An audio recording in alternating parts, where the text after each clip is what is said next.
Sud Radio, l'invité politique, Jean-François Achilly. 8h15, vous êtes bien sur Sud Radio. Votre invité politique ce matin, Jean-François Achilly, c'est Laure Lavalette, députée du Var et porte-parole du groupe RN à l'Assemblée nationale. Bonjour Laure Lavalette. Bonjour Jean-François Achilly. Ce sera pour vous une journée particulière aujourd'hui à l'Assemblée nationale puisqu'il y a cette niche parlementaire du RN et vous proposez la révision de l'accord franco-algérien de 1968. Rien que ça. Est-ce que vous pensez qu'il sera voté ? Vous avez raison, Monsieur Achilly. Aujourd'hui, c'est le jour où nous avons le choix des textes, donc c'est une bonne chose.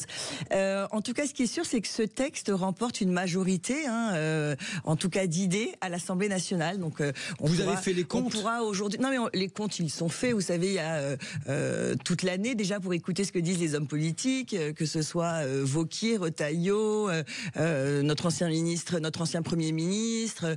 Édouard Philippe a été le premier à le réclamer. Exactement. Oui. Non, nous le réclamons depuis très très longtemps. Et vous savez, c'est un texte qui a déjà été à l'ordre du jour de la niche LR l'année dernière ou celle d'avant. Petite particularité étonnante, il n'était qu'un tiers pour voter leur texte, qui avait moins de chances de passer. Donc j'espère bien qu'ici, ce matin, à l'Assemblée nationale, nous aurons une majorité pour voter ce texte. Je serais étonnée qu'elle n'y soit pas. Hier, je pense par exemple à un député du Bloc central qui était sur CNews Europe 1, Sylvain Maillard, disant qu'il fallait évidemment mettre fin à ces accords de 1968. Donc je suis très curieuse de voir s'il va être dans l'hémicycle tout à l'heure à 9h. Laure Lavalette, Laurent Nunez, le ministre de l'Intérieur, a récemment déclaré que cette renégociation n'était pas à l'ordre du jour. Le bloc central risque de se diviser sur la question. Oui, enfin diviser un peu plus, Jean-François Achilly. Ça fait déjà plus d'un an et demi qu'ils sont divisés sur la moitié des sujets. J'ai déjà vu Gabriel Attal voter contre des amendements du gouvernement, voyez-vous. Donc non, je suis pas étonnée qu'il soit divisé. En tout cas, ce qui est sûr, c'est que les Français ont très envie qu'il y ait une révision des accords. Il faut expliquer aux gens qui nous écoutent, ce sont des accords qui facilitent l'entrée sur le territoire d'Algériens.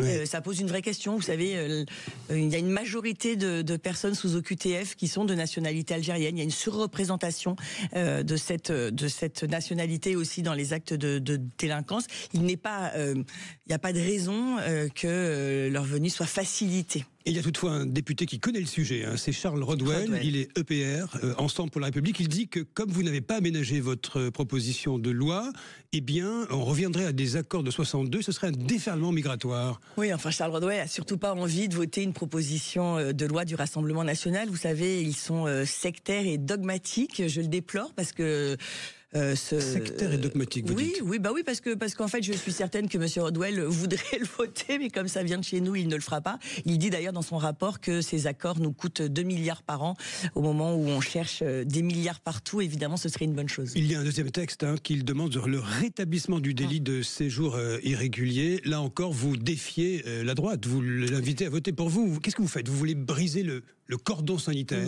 Mais pas que la droite, encore une fois, je pense qu'il y a vraiment une majorité sur le retour du délit de séjour irrégulier, c'est certain, c'est demandé partout. Je vous rappelle que ça avait été voté, ça avait été voté en tout cas à l'Assemblée au moment de la loi immigration, loi qui avait été retoquée par le Conseil constitutionnel puisque Emmanuel Macron, après s'être roulé par terre en commission mixte paritaire pour que cette loi passe, l'avait amenée 2 jours après devant le Conseil constitutionnel. C'est une disposition que François Hollande avait supprimée en 2012.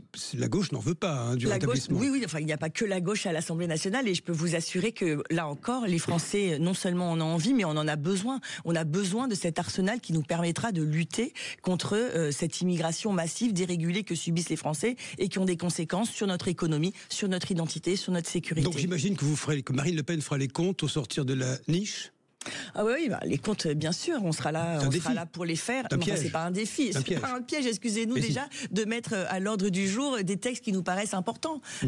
Voilà, on est là pour protéger les Français, Monsieur Achilly. Moi, j'ai reçu un mandat pour améliorer leur quotidien et protéger les Français, améliorer les services publics, améliorer la justice.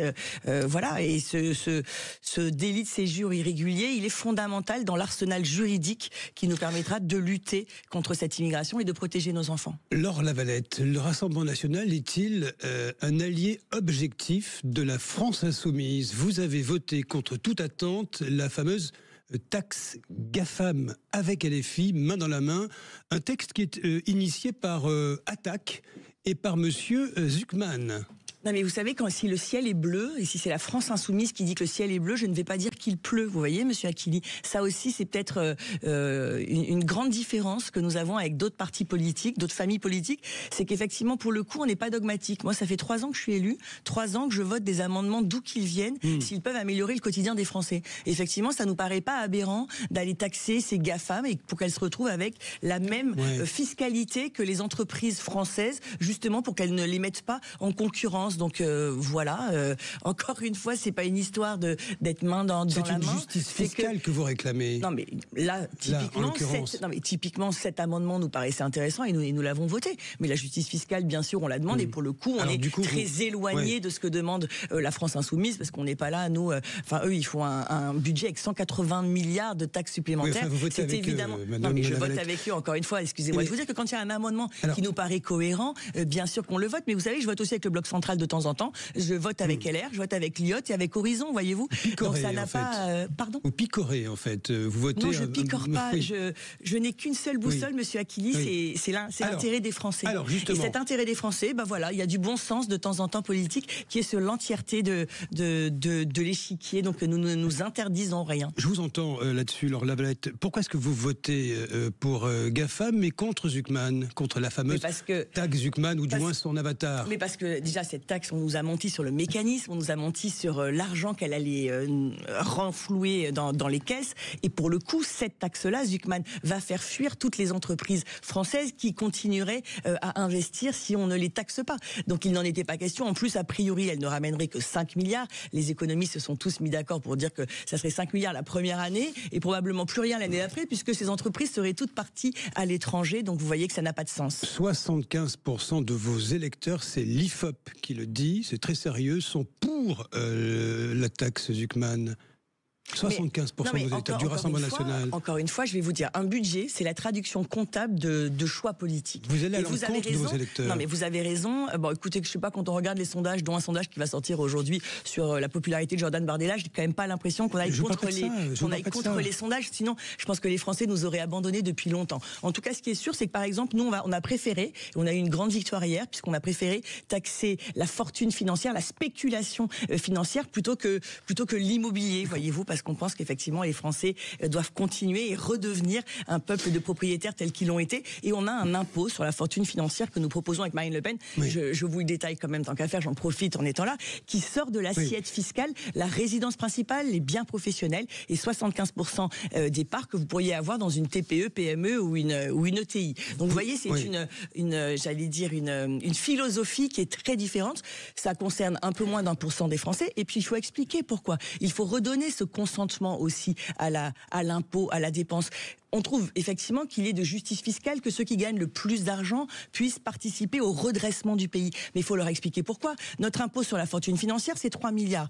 Ces 3 milliards, c'est exactement ce qui va payer le fait que le deuxième enfant devient une part fiscale pleine, ce qui va faire baisser les impôts des familles et des classes moyennes, puisque l'intérêt, évidemment, recherché, c'est celui-là, c'est faire baisser les impôts des classes moyennes. Vous évoquiez la popularité de votre président, Jordan Bardella, auprès de vos électeurs, qui est absolument... Pas que, Marine Le Pen aussi, mais ils sont toujours au coude à coude. Ça se sent est très pro-business. Il n'aime pas taxer les entreprises, taxer même les hauts revenus. Ce n'est pas son ADN.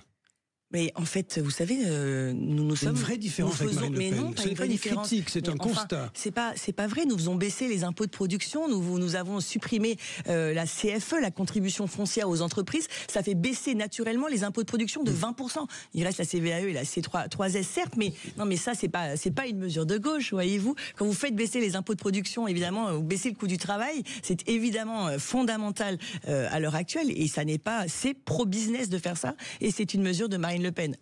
Monsieur Achili, Marine Le Pen serait pro-business. Alors, Philippe Aghion, le prix Nobel d'économie, dit que vous êtes incompétent. Oui, alors dans la mesure où le mec, quand même, où cet économiste charmant, excusez-moi de vous dire que c'est quand même le conseiller depuis 10 ans de ceux qui nous gouvernent et qui ont fait 1100 milliards de dettes, monsieur Achili. Ils ont fait autant de dettes en 8 ans qu'entre la fin de la Seconde Guerre mondiale et les années 2000. Donc moi je propose à ce monsieur d'aller s'occuper de son potager. Je pense qu'il est temps de partir à la retraite, voyez-vous. Il a conseillé tous ceux qui nous ont mis dans le rouge et vous voudriez que je sois mal à l'aise parce qu'il pense que mon programme économique ne va pas. Mais monsieur Achili, Akili. Il C'est dit pas que possible, votre ouvrez programme, les je yeux. ne sais pas s'il dispose d'un potager, Laure En tout Lavalette, cas, il mais faudrait, c'est assez facile à faire. il dit que votre programme est irréaliste, notamment Mais bien sûr. sur la captation des fraudes. C'est illusoire, en quelque sorte.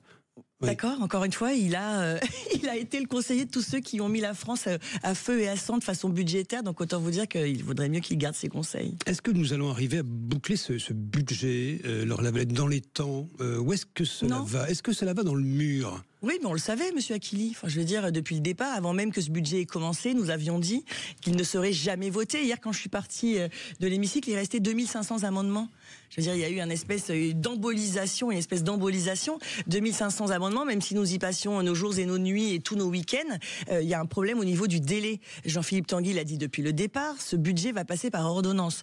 Monsieur Lecornu a dit qu'il ne ferait pas appel au 49.3. Donc la seule solution pour que ce budget passe, il doit passer, ce sera qu'il passe par ordonnance, ce qui est d'une violence folle, mais nous l'avions dit depuis le départ, on avait prévenu les Français. Il n'y a qu'une seule façon, j'allais dire, de sortir de l'impasse institutionnelle dans laquelle nous sommes, c'était de revenir à la dissolution.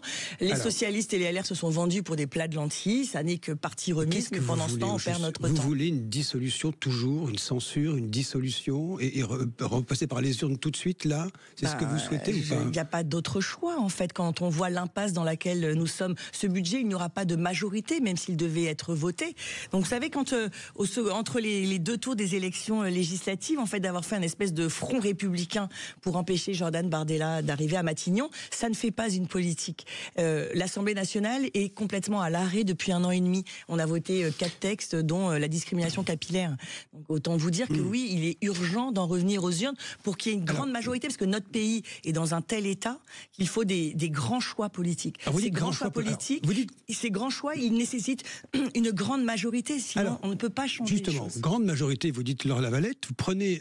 Une majorité absolue serait évidemment la bienvenue. Prenez Éric Zemmour, par exemple, qui est tout proche de vous, quelque part, d'un point de vue du corpus idéologique. Quand Éric Zemmour dit qu'avec Sarah Knafo, que leur contre-budget est au fond très libéral, il n'y a pas de hausse d'impôts, il dit de vous que vous avez voté avec LFI, que vous êtes en quelque sorte socialiste, quoi, grosso modo.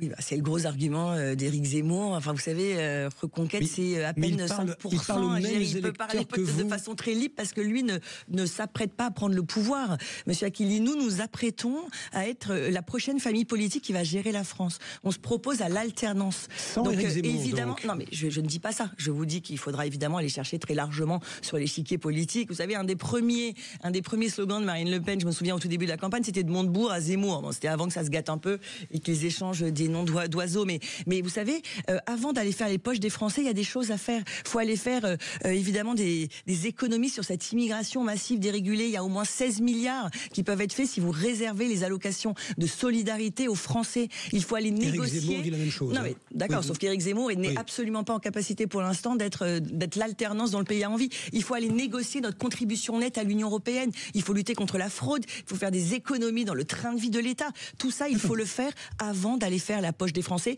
Nous sommes les plus taxés au monde. Enfin, je veux dire, c'est hallucinant. Les prélèvements obligatoires, c'est 43% de notre PIB.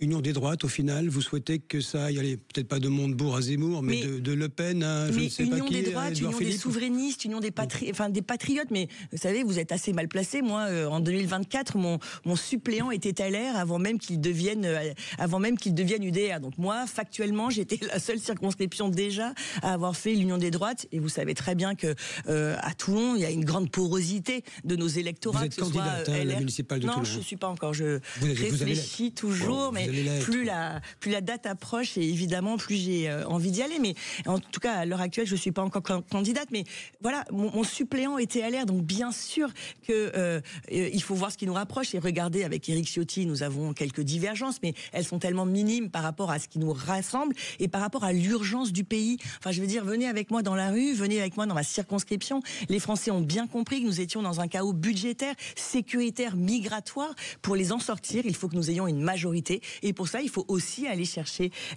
des souverainistes, où qu'ils soient, sur l'échiquier politique. Il faut faire 50% et une voix, monsieur Akili. Et nous verrons aujourd'hui, Laure Lavalette, vous en êtes d'accord si la droite votera avec vous Oui, alors ça dépend de quelle droite on parle, mais effectivement, je ne trouve pas la droite de Laurent Wauquiez très, très courageuse, si vous voulez mon avis. Allez, merci à vous, Laure Lavalette. Merci, monsieur Achilly. Merci Jean-François Achilly, merci beaucoup Laure Lavalette, députée du Var, porte-parole du groupe Rassemblement National à l'Assemblée. Il est 8h31 sur Sud Radio, on est ensemble jusqu'à 9h pour débriefer l'actualité avec Éric Revel qui va s'installer. Allez Éric, en studio avec également Elisabeth Lévy qu'on va retrouver, et puis avec vous, 0826 300 300, vous nous appelez.